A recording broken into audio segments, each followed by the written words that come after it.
Hello, everyone, and thank you for joining us today. Welcome to the virtual workshop, Understanding Sexual Assault Trauma and Considerations for Conducting a Trauma-Informed Interview.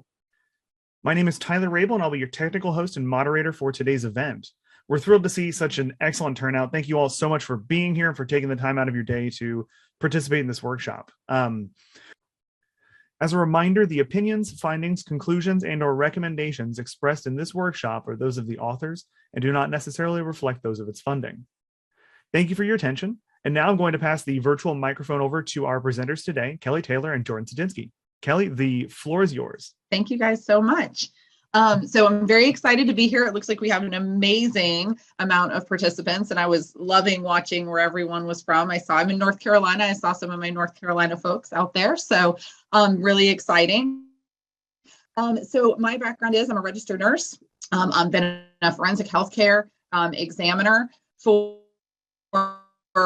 going on 20 years now. My background is in emergency and trauma medicine. And I run a full program of forensic healthcare examiners here, and we provide all the medical care and forensic evidence collection, follow-on testimony for all victims of sexual assault, strangulation, intimate partner violence, and physical assault for children, adolescents, and adults. So we unfortunately stay very busy. But through my work and my current clinical practice, I have learned from the medical field that we still have a lot of work to do. You know, we know better now, so we do better. And that really is what has led Jordan and I to, both from the medical perspective and the law enforcement perspective, to putting this brief together about trauma-informed interactions, because we understand that victims of trauma, survivors of trauma, may encode memories differently and may recount their history of events differently. And it's not for them to change how they are. It's for us to be educated and understand and to better interact with our survivors of trauma. So that is what the next hour is going to be. If you guys have questions, comments, whatever I want this to be, I want you to get out of it exactly what you need. So without further ado, I'm going to go ahead and start my presentation. Okay, so trauma.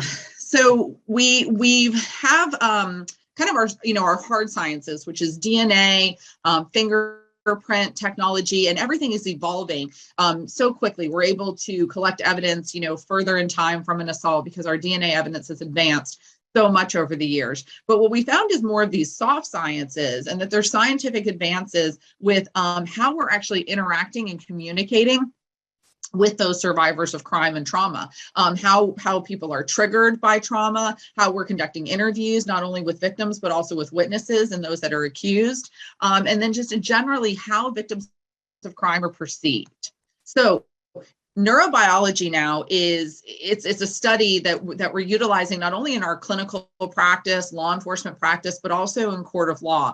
We understand now that trauma affects memory and emotion, and it's different for every person. It's a scientific basis for why people present the way they do. It's an explanation sometimes for behavioral response changes in body language, changes in affect. I see patients all the time that come in and have either witnessed trauma or been a victim of trauma. And sometimes their behavior can be very, very flat and dull, and then can become very hysterical, and then can go back to being very flat. And so a lot of times these are actually chemical changes in the body that occur in the brain that are causing this. Also, sometimes why people may delay their reports, why they have memory lapses or fragmented memories. So when people are giving us a history of what happened to them, sometimes how they recount the events are maybe here, there, and everywhere. And why that's actually a really normal response, and that things aren't encoded in a logical pattern. And so they're not always regurgitated in that pattern as well. Demeanor, this is really important. So we have patients, victims, clients, because I know we have an entire array of different multidisciplinary team out there. They may present with a variety of different emotions and demeanors. That has a lot to do with where they are in their life, what kind of support system do they have? Do they have one at all? And so it's really important to understand that. Also, our patients, our survivors, they present with a lot of self-doubt and self-blame following a sexual assault. And that's really regardless of the surrounding events of the assault. A lot of our victims will take, I shouldn't have let this happen. What could I have done differently? We hear this from our patients all the time. There's so much self-doubt and self-blame and embarrassment about giving the history. It's really important for us to understand this perspective and be very sensitive to it. There's also a lot of uncertainty involving the legal system. We all know that we're different disciplines, that there's advocacy, and then there's medical, there's law enforcement, there's the legal system. But sometimes when we're initially in those early stages of caring for our victims of crime, they don't understand that we're all not one system. So it's really important that we develop these relationships and that we have these warm handoffs and these relationships with all our different disciplines. Because, at any point along the way, any fracture in that system can cause people to feel uncomfortable with participation or continuing to get access to care. So it's really important to form your multidisciplinary team so that it makes the entire process just go a little bit more smoothly. There's also a lot of fear of retaliation, maybe of the attacker coming back, also of medical implications. What I tell people is I've been doing this for 20 years in emergency medicine and forensic healthcare, and I'm a nurse that deals with, with sexual assault, STDs, unwanted pregnancy, HIV, hepatitis, syphilis, all these big, scary medical implications that can be possible after a sexual assault. And what always fascinates me to find is that greater than the fear of all those big, scary medical implications that we potentially can see following a sexual assault, I find, and I'm reported to time after time by my patients, that the number one fear greater than the STIs, HIV, all of those things is the fear of not being believed. And that just always still shocks me as a nurse when I hear someone report that to me, that they're just frightened that I'm not going to believe them, that their support system may not believe them, that law enforcement may not believe them. And so it tells me, we still have work to do. But that's just always something to kind of keep in perspective, because no matter how long I do this, I'm continuously surprised by that. I'm very fortunate that not only do I get to provide that initial care to our patients, but I follow them up for 6 months to a year after. So I'm able to get a lot of really good feedback that I wouldn't get with just one encounter. And I've had patients consistently say this to me, that was really their number one fear. So neuroscience and fear. So this is the study that says that many common victim responses are actually the result of fear and trauma and not always deception. And Jordan will talk about that more from a law enforcement perspective, but people are not always deceiving us when we sometimes see those counterintuitive behaviors in reporting. That often sometimes that the way that the victims recount their experiences can raise suspicion. And so that's just important for us to be aware of. With trauma, it can be perceived as being life-threatening, that we're not able to protect or defend ourselves. It's typically out of someone's control. And sometimes it can just happen so quickly, it becomes very overwhelming and it causes almost like a hormonal flood. So basically, trauma is a normal human response to abnormal events. It makes anyone and everyone susceptible. So what's important to understand is a good frame of reference. So what's traumatic to one person may not be for another person. We have to look at life experiences, where they are in their current life, the hardwiring of their brains. So it's all kind of factors into everything. I always tell my nurses, I had a patient years ago that I was seeing, a domestic violence patient, and she came in and she said that she had been popped upside the head. So I'm from the South, so I'm thinking it popped upside the head. That's something that I've heard before. And so in my mind, I'm envisioning an open-handed kind of popped upside the back of the head. So that was my frame of reference for what she was saying. And so, but I always ask my patients to show me, to describe to me. We have, head models and things like that, but they can describe it on anything. And I say, show me what that looks like, because very often you'll find your frame of reference and their frame of reference may not be the same thing. So I had in my mind this open-handed hit. That meant I was going to, touch the scalp, palpate, see if there was any pain, maybe see if there was any bruising or contusions at the site. That's what I had in my mind. When I asked her to do that, she actually balled up her fist. And in the side of the head model that I had given her, which is this temporal part right here, pretty soft part of the head, you want to watch out for injuries there. She actually slammed her hand into the side of the model 5 times as hard as she could. That was not, she and I had different frames of reference. That is not popped upside the head to me, but that was to her. And to her, it wasn't that big a deal. She had had chronic abuse, chronic domestic violence, and she was just like, yeah. And we see this a lot with strangulation patients too, the minimization of what's actually occurred. So frame of reference is really important when we're dealing with victims of sexual assault, strangulation, violence, because the frame of reference, we can miss something. Because this, I was just going to look. With this, I'm now ordering CAT scans and head scans to make sure that I'm not missing a brain bleed or a traumatic brain injury. So during trauma, we've got these catecholamines. That's our fight or flight. I think we do a lot of good talking about fight or flight. We understand it. It's been well studied. And that's going to actually increase in traumatic events. And then this is sometimes where we can see that damage to the memory because it starts to impair that rational thought. And we've got cortisol, which is our available energy. That's actually going to decrease in a traumatic event. And then opiates, which prevent pain, not pills that we take, but like natural opiates that circulate through the body that help us to prevent pain, that's actually going to increase in a traumatic event. That can sometimes be responsible for a very dull affect. So the way that trauma affects the brain is this front part, this prefrontal cortex. That's going to be the part of the brain that records most of our information. Sometimes when trauma occurs, it can shut down or be delayed. It causes this hormonal flood in the state of overwhelm. That's sometimes where we see the problem with the encoding of the memory. We stop encoding in more of a logical, chronological order, and we start to encode more with emotional, very sensory-driven memories. So we've talked about the fight or flight just a little bit. I think we're all really educated on that. It's been well studied in the animal kingdom, but what we really don't spend a lot of time on is that freeze part.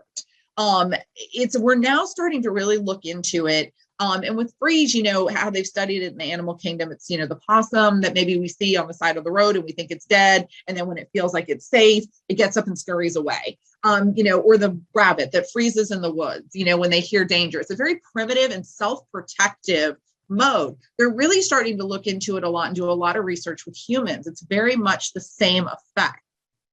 So during a traumatic event, we detect a threat, a danger. Those alarm bells start going off.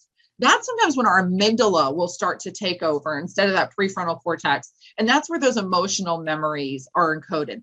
This is sometimes what can cause the fragmented memory. I tell my nurses, if you're getting a history from one of our patients and you're having to ask a lot of clarifying questions because you may be confused about the sequence of events that it's occurring in, you're more than likely hearing fragmented memories. They're coming out in bits and pieces.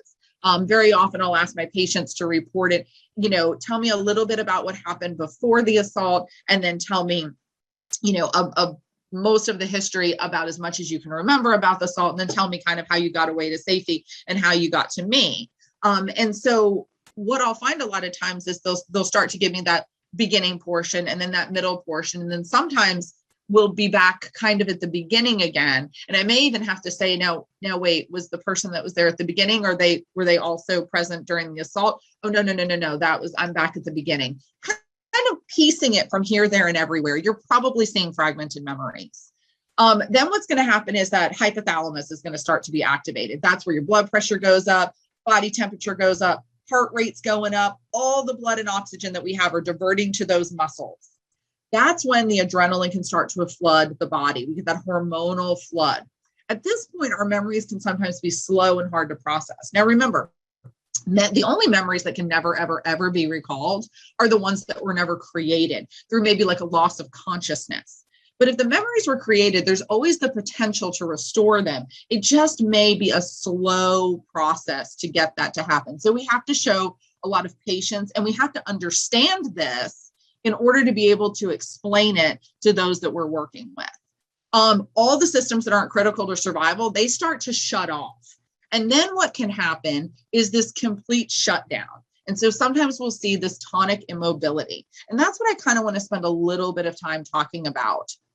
So tonic immobility is really frightening. If you ever have anyone report what sounds like symptoms of tonic immobility, it's an uncontrollable response in extremely fearful situations. It causes increased breathing, eye closure, paralysis. What our victims will say is that it's so frightening because they're fully aware of everything that's going on around them. They just feel that they're unable to do anything to get away or successfully protect or defend themselves. This also may lead to an increased likelihood that the patient may not report. Because this will trigger a lot of the self-doubt and self-blame, questioning about what occurred. We see that a lot. Patients will tell us, I tried to yell, I tried to scream, I felt like I was walking through quicksand, I couldn't even really run, I felt like I was in a quasi-dream state.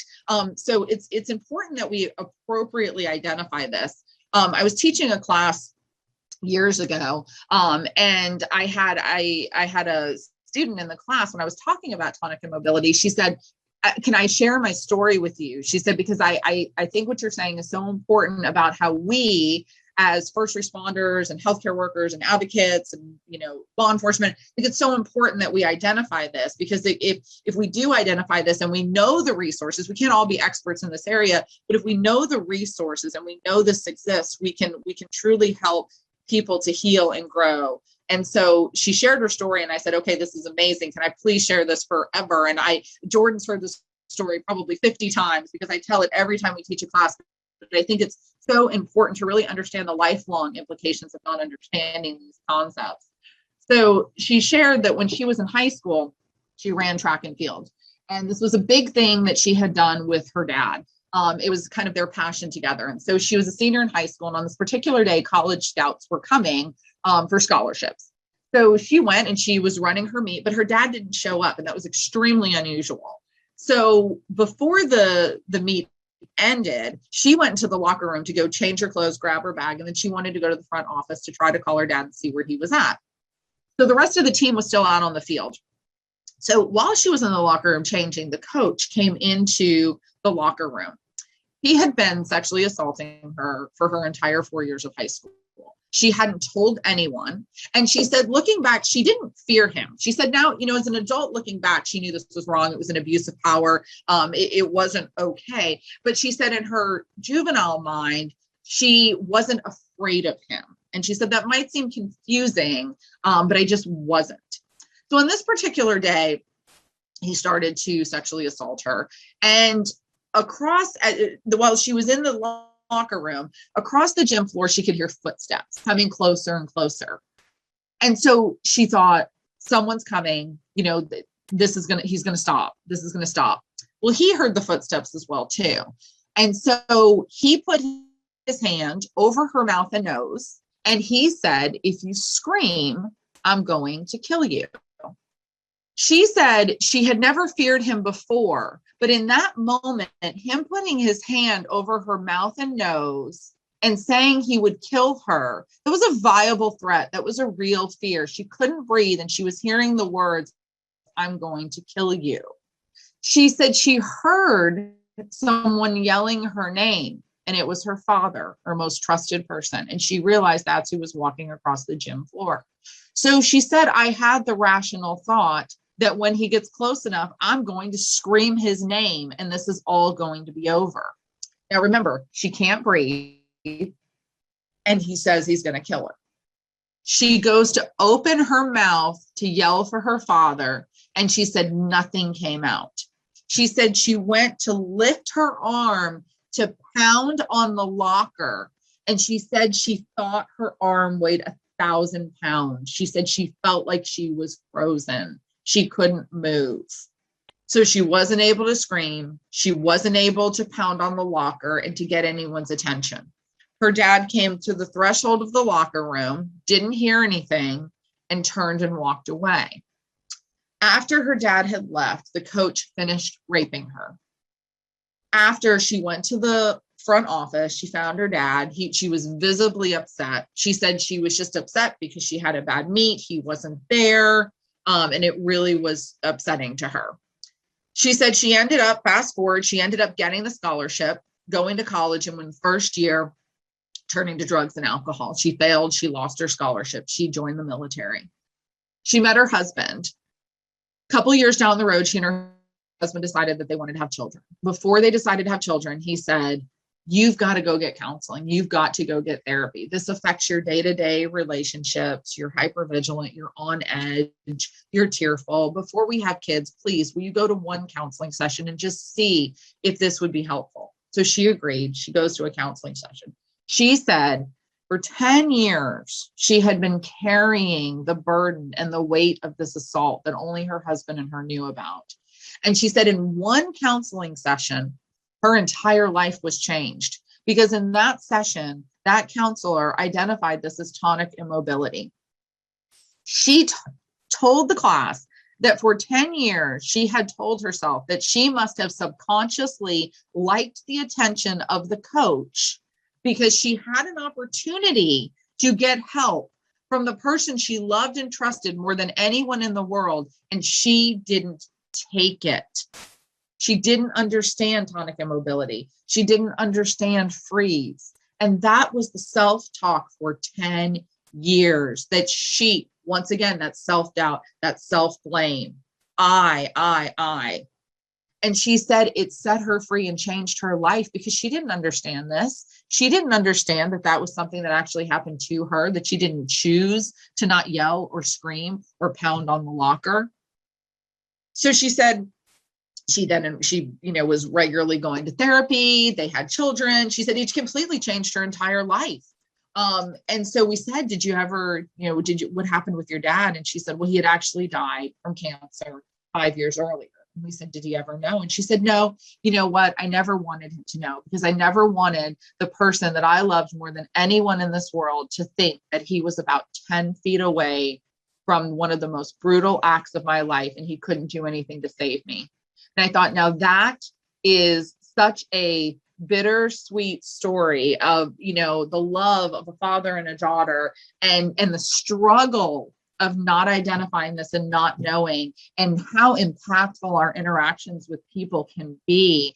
We don't know what they carry. And just us being educated and understanding these things can have a meaningful and impactful role in someone's life. So stress in our brains. So under stress, it's definitely more difficult to think clearly. Once you introduce a threat or a fear, that dynamic changes. It's no longer just more difficult to think clearly. Sometimes it can be almost impossible because what happens is our more primitive and defensive brain kicks in. Really, all we're focusing on then is that immediate survival. So what's going to allow us to survive the threat, and then what's going to help us cope and withstand the threat? A lot of the peripheral details start to fade away, and this is our primary focus. So there's central and peripheral details. So the things that we're going to focus on are going to be central, and then everything else is going to be peripheral. We can't predict this ahead of time, but sometimes this is why we may see victims that have a really difficult time giving us some details, maybe details about what somebody looked like, or maybe their surroundings, or maybe even what occurred during the assault, because those may be peripheral. Even though we would like them and need them to be central, they may not be central details because they may not be steeped in survival. A lot of times people are very able to describe maybe weapons that were used, what they looked like, what they felt like, what they smelled like, what they, things like that, because those are really central details. Because when a weapon, a knife or a gun or something like that is included in an assault, that is central to survival. So they may not be able to tell you what they looked like or, what color hoodie or anything like that, but they may be able in very good detail to describe what was central to them. Sometimes when we're talking to people to say what happened, that's such a huge question. Like, what happened? I mean, even if you say like, what happened in your day, you're sitting there thinking some days like, where do I begin? So sometimes like kind of farming that out for people and saying, what's the one thing you'll never forget? There's always something. And a lot of times you'll find that's going to be very much linked to their central detail, which if they can talk about that central detail, sometimes that will build their confidence in what they're discussing with you. Because if we're asking a lot of questions about things that are peripheral, it may cause a level of insecurity. And then that feeds that, do they not believe me? And then that fragmented memory is kicking in. And so sometimes it can just kind of feed on that. I want them to believe me, but I really don't know the details, that I'm grasping at straws. And then we get into our people filling in the gaps. So sometimes starting with someone's central detail and working out from there can be helpful. So disassociation, this is another one of those things that sometimes we, especially as medical or behavioral health, we may see this. I've absolutely had patients that have disassociated while I'm in an exam with them. This is a protective measure. It can happen not only at the time of the assault, it can also happen when we're sitting there talking to people. I've had patients before talk about themselves in the third party, or almost say that they were hovering above themselves, looking down on what was occurring. We also may see this sometimes if they're describing an assault and they're struggling to tell maybe what occurred, but they can in painstaking detail describe, a ceiling fan blade or a painting on the wall or a water bottle under the bed. And they can tell you every single sticker that was on it, because that's what they're focusing on in an effort to protect themselves. If we don't understand this, it can be misinterpreted. People may be, that they're very cavalier. This doesn't even seem believable. So it's really important that we understand this. And potentially, if you get the right people involved, the experts on this, it can help corroborate a lack of consent. So it's important to just kind of put this in your wheelhouse. Not that everyone needs to be experts on all of this, but if I think I heard about this one time, and then getting them to the medical or the behavioral health experts that can really kind of say, yep, this is a dissociative event. So triggers. Triggers are important to talk about because it's something that sets off a memory or a flashback. You may see this when you're interviewing or when you're sitting down and talking to people. It actually can transport the person back in the event to the original trauma. So you may get emotion or physical symptoms that very much mimic how they were feeling at the time of the assault, or how they were feeling very soon after. It can be very intense, and it can be really frightening because they may not understand exactly what's going on. It's also very personal and diverse. So it varied and diverse to each individual. So triggers can be something that somebody says. So sometimes sitting down and interviewing, doing law enforcement interviews, you can see people being triggered. It can also be if they see a date or a holiday, a location, a medical exam. I get calls from my patients a lot that'll say, can I come in and have a follow-up appointment because I'm not sleeping because a week ago I saw the person that did this to me, or I saw someone that looked like the person who did this to me, and now I can't sleep and I'm very anxious. So it's important to understand that the way triggers work, and that they're very real and very frightening. The other thing too is triggers are very much linked into the five senses. So it's not uncommon. I've had patients before that tell me can't stand the smell of bourbon or cigars or something like that. That's that scent association, maybe something that was involved in the assault. And it's actually enough it can trigger a response. And if you think about this, think of how hardwired we are into the five senses. And it's not all bad. Sometimes we can smell something like fresh cut grass and we think of being a child playing, or maybe something our mom used to cook at the house. And it can be a very good memory, but it can also bring back triggers, and it can actually seem like they're being transported back in time. I had one patient who she said before we ever started the exam, she asked if none of us could stand on her right side, and if no one would not whisper at all in the room. And she explained to us that she was brutally abused by her husband. And she said that he always used to stand on the right side of her and whisper threats in her ear, and then he would lick up her neck. So she had a lot of sensory, sound with the whispering, touch with the touching of the neck and licking of the neck. And so she just had a lot of issues. And so we made very careful to not stand on that side of her and whisper if we could avoid it. So those are just kind of important things. You see someone getting triggered. The other thing too is there's a lot of very simple grounding techniques. If you're interviewing someone and you see that they're becoming triggered, our social workers, advocates, medical, they're just amazing at this. Like I just could not do this job without our social work and advocacy. I mean, just like absolutely the rock stars for sure. And I've learned so much from them, and I've learned about grounding techniques. And you don't have to, there's very basic things we can do if we're speaking to someone and we can see that they're starting to become triggered. We can offer them, water. Tell me what the water feels like on your tongue. Is it cold? Is it warm? Is there ice? Counting blue objects in the room. It doesn't have to be anything. Count these pens. Anything just to kind of pull them out of that very triggered part of their brain and then back into that prefrontal cortex.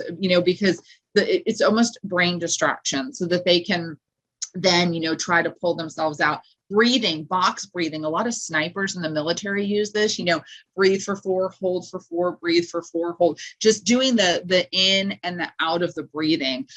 So sometimes if you start to see that whoever you're speaking to is really starting to become triggered, these are small little things that you can either try, or you can really think to grab your advocate and get them to help try. So triggers in the brain. What's scary about it is the brain has a really hard time separating from what happened then from what's occurring now. So sometimes it can be really frightening to the person that it's happening to. So trauma-informed communication. So it's really important that we slow down. Ironic, since I'm zipping through this information on this presentation, but I have so much I want to tell you. But slowing down, allowing people the time to process. We talked about that fragmented memory. And so it's really important for us to show patience. Also that active listening. It's very hard. I'm an ER nurse, by practice. And so sometimes as I'm getting an answer, I'm already thinking of the next question that I want to ask because my ER brain's going. But it's really important that we're actually kind of sitting in that moment and getting that information from that question before we ask another question, just so that people really feel heard. Empathy versus sympathy. I am sure with 341 participants out there, there are people that know of Brene Brown. Wonderful, amazing, lots of really cool information from her. If you don't know who she is, it's worth a Google. But she does a really interesting, 3-minute video. It's pulled out of a TED Talk, and it's called Empathy versus Sympathy. And I think it's so impactful for the work that we do because she's funny and it's this TED Talk, but she pulls out this little video and it's called Empathy versus Sympathy. And it's the couple of animals. I'm very bad at my woodland creatures. So it's I think a fox, an antelope, and a bear or something like that. So I don't know what it is for sure, but it's this bear sitting in this hole of despair. And so maybe the fox comes over or something and looks down the hole and says oh gosh, that looks bad. Can I help? And the bear's ugh. And, the fox is well, can I get you a sandwich? Maybe it's an antelope. I don't know. Can I get you a sandwich? And they're okay, so that's sympathy. You feel bad. You want to do something. I'm from the South. We want to bake a casserole. You want to do something. You want to feel you're helping, but you don't want to get too overly invested. But empathy, the next one shows this little animal climbs down the ladder and sits next to the bear in the hole and says, I don't really know what to say right now. I'm just really glad you told me. And just sitting in that moment, not filling every space, silence is golden, not filling every space with words, sometimes just sitting. And that's why I think our advocates are so amazing, because our advocates, they are sitting there with these patients of mine, and they're just sitting there sometimes in the pain, which can be really uncomfortable, but it's so necessary. With Post-it notes, I had read an article years ago. It's not my theory. I wish it was, but fragmented memory is a lot like Post-it notes. So the example that I saw was that if you take a victim of sexual assault or trauma and you have them write everything down on a Post-it note, and then you put it up on a wall, and then a huge gust of wind comes in and blows all those Post-it notes to the 4 corners of the room. And then we're standing over people and we're asking them to put those Post-it notes in order. That's a difficult task. It's not an impossible task, but it's a difficult task. And it's really important to remember that what's written on those Post-it notes is true and accurate. It's just putting it in some kind of semblance of order. if we're standing over someone and saying, tell me now, or I'm not going to believe the Post-it note, I'm not going to believe, it makes it really difficult. Our brain starts to become foggy. Remember, stress in our brain, and it makes it more difficult to do. But if we slow down and we have patience and we allow people to put those Post-it notes in order, and we tell them if they have a Post-it note and they don't know where it goes, we reassure them, it's okay that you don't know where that Post-it note goes right now. Give it time. You'll remember in time. It's okay. We almost have to give them permission to not know. On our medical forms years ago, it was always a yes, no, like our sexual assault forms. It was yes, did this happen? Yes, no, yes, no. And I mean, I can remember being with patients and saying yes or no. And they were so hesitant to give an answer. But you don't want to think you don't know what happened, and you want to be helpful. And I'm trying to fill out this form, and law enforcement's trying to figure out what's going on, and we're trying to fill out these forms, yes or no. So people, you're almost like, is it like more yes? Is it more no? See, we know better, so we do better. We don't do that anymore. We give people the option to say, I'm unsure. That's an actual choice on our forms now. And it's so helpful because it allows, we understand why unsure is an okay answer. Immediately following trauma, you may be unsure, and that's totally normal. And it's important for us to tell people that that's totally normal. Give them permission to understand the way the brain works. It's why law enforcement isn't immediately sitting down and doing in-depth interviews with victims of crime. We're giving them sleep cycles. You may be getting the who, what, when, where, why, so you can start an investigation, but you're giving people time for their adrenaline to come down, for the chemicals in the body to reset, for them to sleep and drink and eat and just have some time to decompress. You will get a better history from folks. So filling in the gaps. So here is what we run the risk of doing if we don't give people permission to say unsure up front. Their memories will return. Very often I've had patients that have said to me, I just don't know, and I'll check the unsure block. And then 3 days later, law enforcement will call me back and say, I sat down with them, and where they said unsure here, it was a very definitive yes or no. Much better scenario to do that than for them to come in and say yes to me and no 3 days later. That's really tough. That's tough because we have two different histories then. The risk that we run is that if we don't tell people it's okay, then we may start to fill in the gaps with memories that make sense to them. So I put this down here, I put misplacing the car keys. Because it's something we all do, right? Like, so we probably all have a place where we put our car keys. And if we come down for work the next morning and our car keys are missing and we're running late and they're not where they're supposed to be, we will probably start to viciously accuse the people in our families of sabotaging us and stealing our car keys rather than to think that we put the car keys somewhere else. It's just kind of human nature. I always put my car keys here, so my car keys must be here. And if I didn't put them, then who moved them? That's just a very normal thing.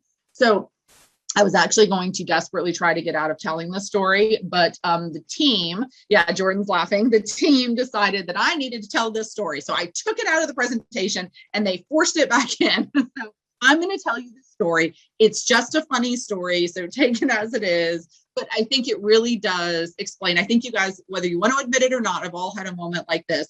And it's filling in the gaps. So I host a huge seminar here for the hospital that I work at. I'm talking 1,000 people every year. And I am a nurse. I am not a party planner. I'm not administrative. So this daunting task was put before me about 6 years ago. And I've gotten much better at it now. But this was the first year that I'd ever been tasked with this event. And it was about a week away. So I've worked at this particular hospital on and off for almost 20 years. I always worked in the emergency department. So I'd always previously parked on one side of the hospital by the emergency department. But since I had been working this different job for the past few years, I started parking on the whole other side of the hospital. So that's where I parked every day. So I was very stressed out. It was about a week before. I had a lot of meetings regarding this huge event. And so I was running in, to the hospital, and I worked all day. So when you come out of the hospital on the emergency room side, there's cars there, 24 hours a day. When you come out on my particular side that I park on, 5 o'clock, there's no cars left on that side, the administrative side of the hospital. So it's about 9 o'clock at night and it's pitch black. And I come out and there is not a car in sight, not the first set of parking, the second or the third, not a car in sight. So I'm walking towards where I parked, and I mean, there is no car there. So I immediately panic, freak out. And, I'm like, oh my gosh, someone's stolen my car. This is absolutely terrible. So I'm going in, I'm calling law enforcement, I'm calling hospital security, I'm filling out reports. I want people to find my car. And so, they're all saying to me, are you sure you parked here? And I'm like, of course I parked here. Where else would I park? And so, I'm like, this is where I park. This is where I always park. Well, I actually said, why would I have parked anywhere else? And they're thinking, I don't know, but you're reporting a stolen car and there's a whole hospital. Are you sure you parked here? Yes, I'm quite certain I parked here. So I go into the emergency department because now I've got to figure out what, and I'm formulating my story. I'm like, okay, I know what happened. I mean, I honestly can't remember, but I'm saying, okay, I know what happened. Nobody probably smashed my window and, hot wired my car. I was busy. I was in a hurry. I was on 2 phones this morning. I probably didn't lock my car. I'm creating this whole history because of what I'm filling in the gaps with what must have logically happened. So I'm giving the report. Law enforcement is now presented to the hospital. I'm filing my report. And one of our medics walks by and he says, I cannot believe your car was stolen. This is absolutely crazy. And I said, I know, it is crazy. And so he says, that is so weird that someone would steal the car like right from the ER parking lot when there's cars there all day long. And I was like, I didn't park in the ER parking lot. He was like, oh, did you move your car? And I'm like, no, like I'm now arguing with a witness. Okay. And I'm annoyed by his questioning. And so I'm like, no, what are you talking about? Like, he's like, well, you must have, did you leave today? And I'm like, no, I've been here all day. I don't know what you're talking about. He said, well, like you parked in the ER parking lot this morning. Like I walked in with you. I helped carry your bags. Like, I'm telling you guys, zero memory of this, like going back in the recesses of my mind. So I am sure he's not a huge fan of me at this point because I have like zipped out on his entire existence that morning. I don't know what he's talking about.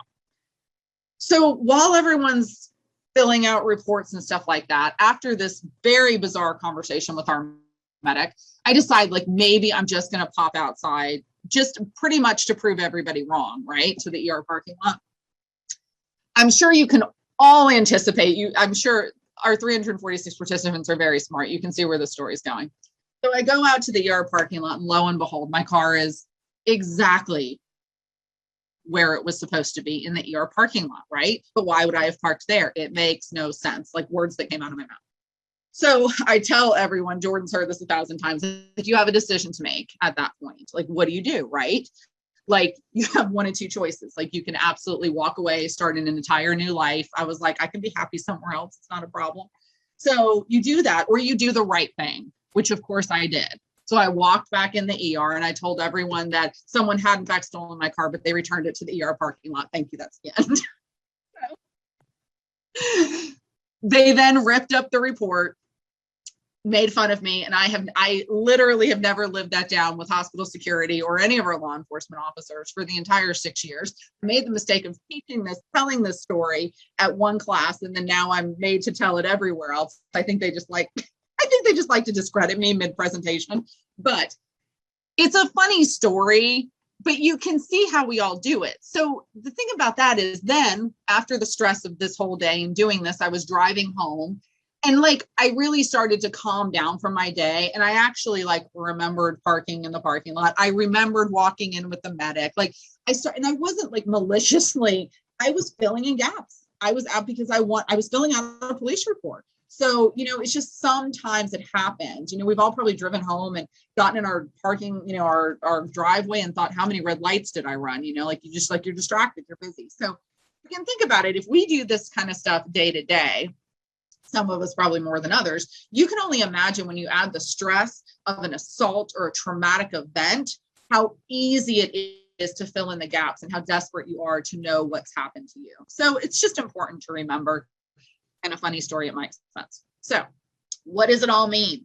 Victims can absolutely be misinterpreted as being cavalier or lying, that a wide range of emotions is very normal, and that memories can actually be fragmented because there's issues with the actual encoding of them, that the content of the memory is accurate. It just takes time to piece it together. So how are we responding as first responders? Interaction is so important.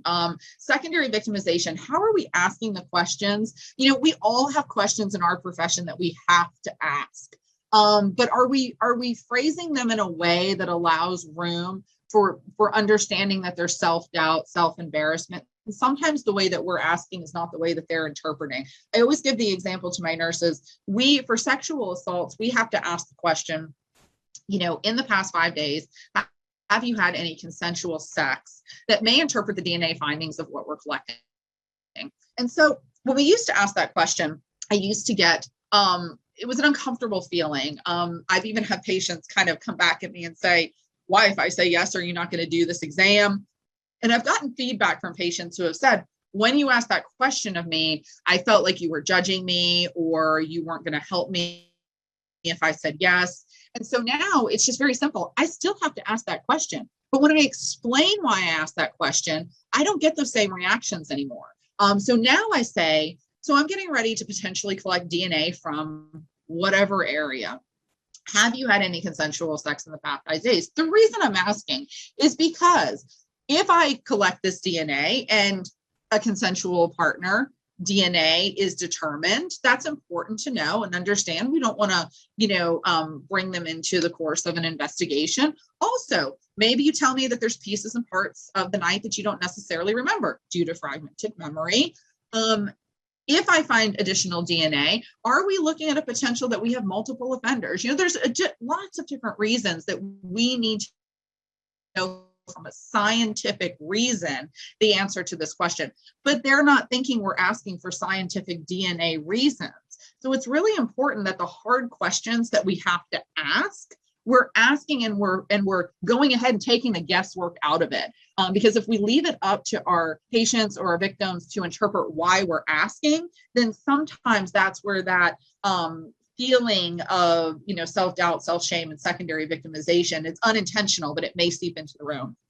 You also might be the first safe place that people are speaking about the trauma. So remember that. Also, rapport, not gender. This is really, really important. I have males that work in my program. We work with male victim advocates. It's really not always about the gender. It's about the rapport. It's about the relationship.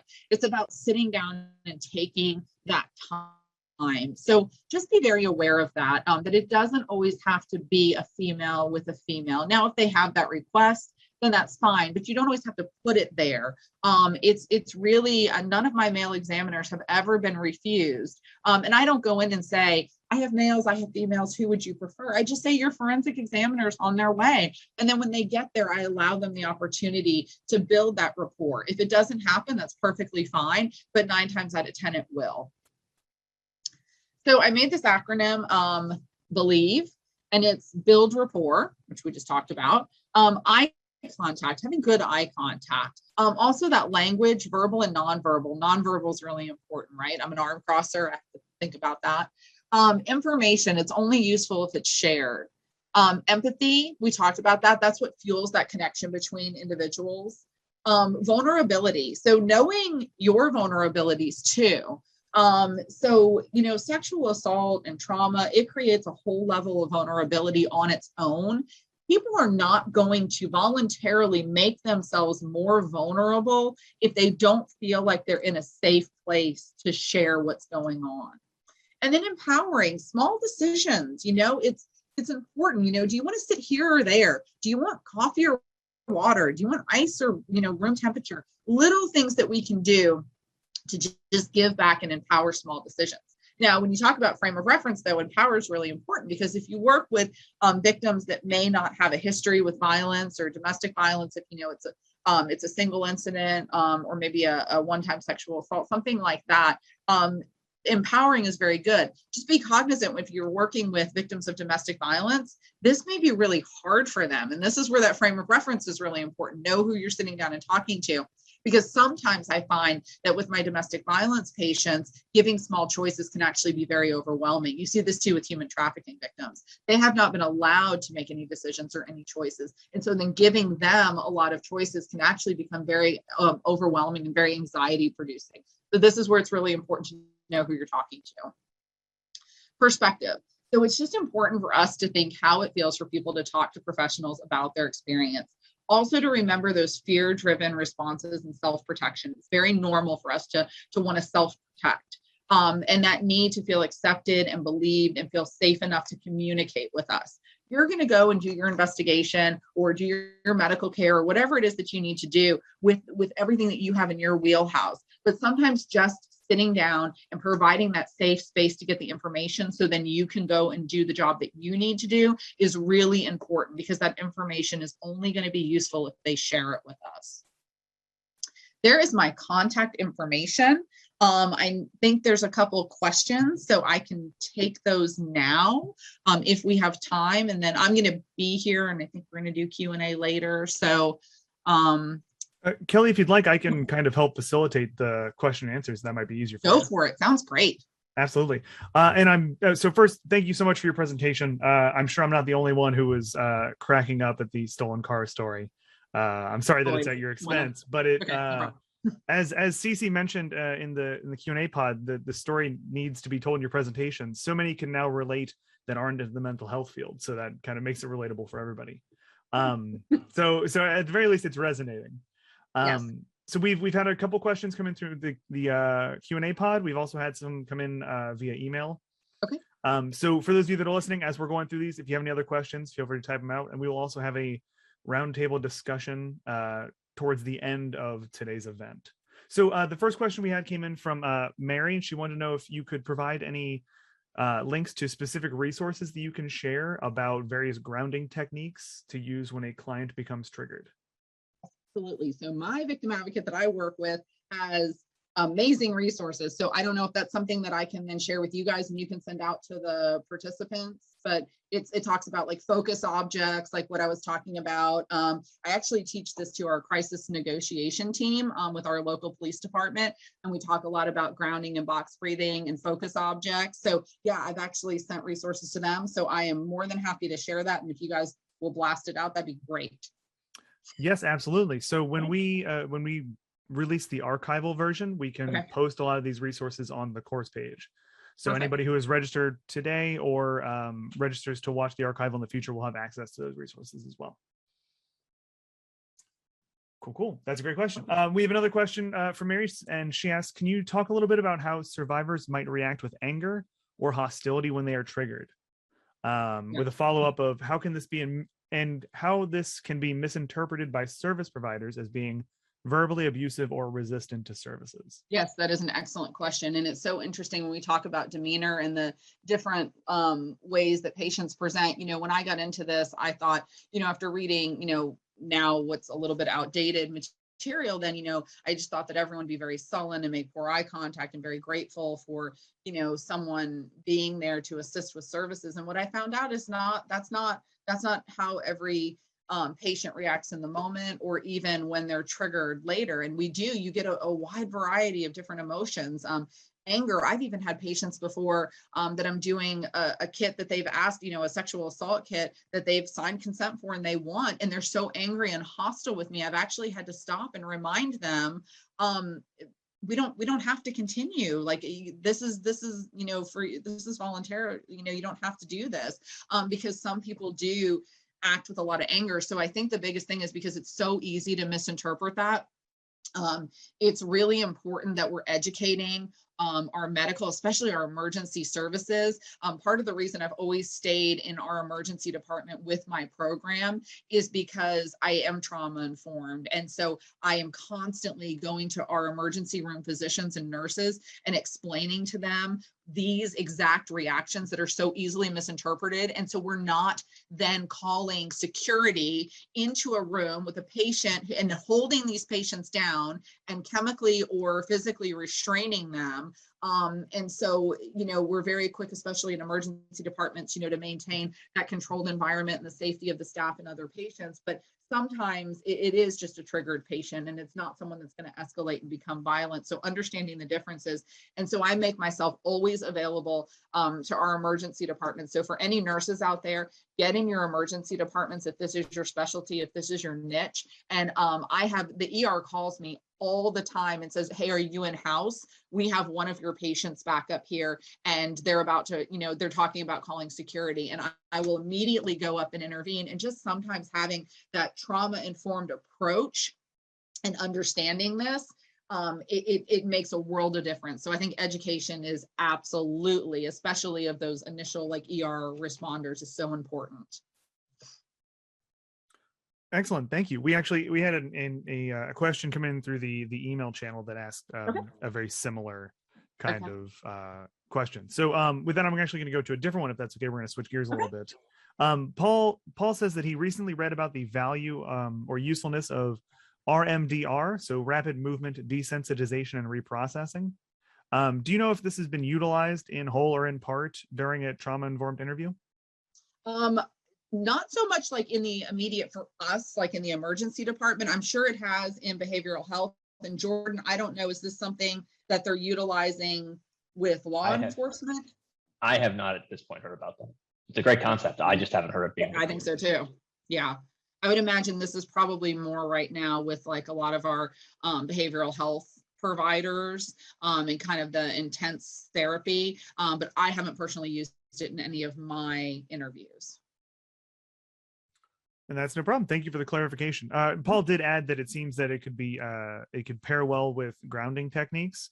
Yep, absolutely. If you wanted to kind of expand on that, or we can move on to a different question. Yeah, no, he's exactly right. I mean, I think because as this is occurring, I mean, I think it would be someone would have to be very trauma informed that's utilizing this and understand, what the patient may go through and that it may be very triggering. And so, yeah, no, Paul, excellent. And I'm going to actually write it down and now go do some research, because now I'm curious. I've got the nerd brain now. That's what I just did. Yeah. Did you? Go, Paul. Yeah, if nothing else, it sounds like an interesting direction for some additional research. Sure. We had a question come in. As a SANE, is there a specific training that teaches about the effect of trauma and how to recognize it? Yeah, so International Association for Forensic Nurses is always putting webinars out there and, classes on this. We do it through all these different, RTI. I teach classes on it all the time. I do neurobiology of trauma triggers, things like that. But I would say IAFN is a great place to start, because it'll all be very medical based for SANEs. So I think that's always a good place to start. That's a great resource. And then also most states have their own local chapter of the Forensic Nurses Association too. So look into that, and you can actually go on to IAFN, International Association of Forensic Nurses, and you can look at state chapters. And so sometimes you're able to really kind of get into the weeds with your state chapters on things like this. Excellent, thank you.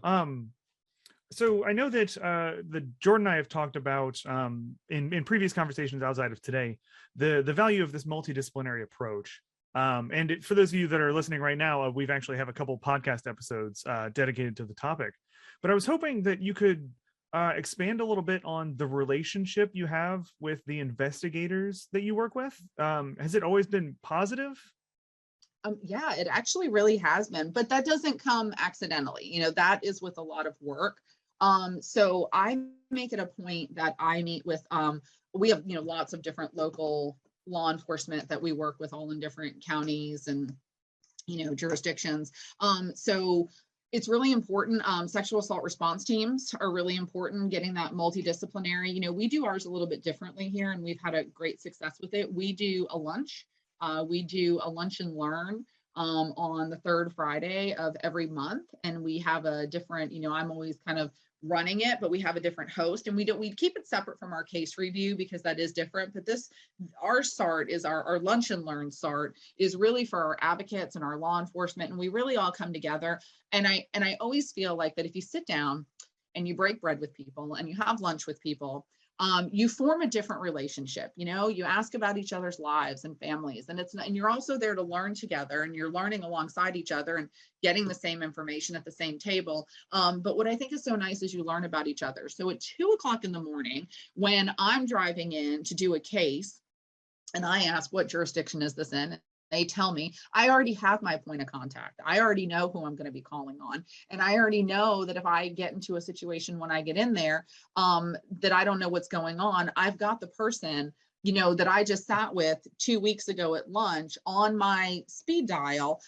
So we also do a lot of cross training here. I go over and train all of our law enforcement officers on sexual assault, trauma-informed interviewing, strangulation, signs and symptoms, medical techniques, what to look for, what to call me for. I do a ton of on-the-phone consults when they're sitting there and talking to a victim. I've had law enforcement call me and say, hey, this is what I'm hearing. What would you recommend? And I'm like, please bring them to the emergency department. I will let you finish talking to them if you will just bring them to me. So, and then they come over and they train my nurses once a year, and they say, this is the information we need. Hey, can you also tell us how to get medical records? What can you tell us the night of versus what do I need to come pick up on Monday morning? Can I have the photographs now? And, so we take a lot of the guesswork out, and it takes a lot of work, but you really just need one interested medical person and one interested law enforcement person to make it happen, because then you become the stewards in your own practice.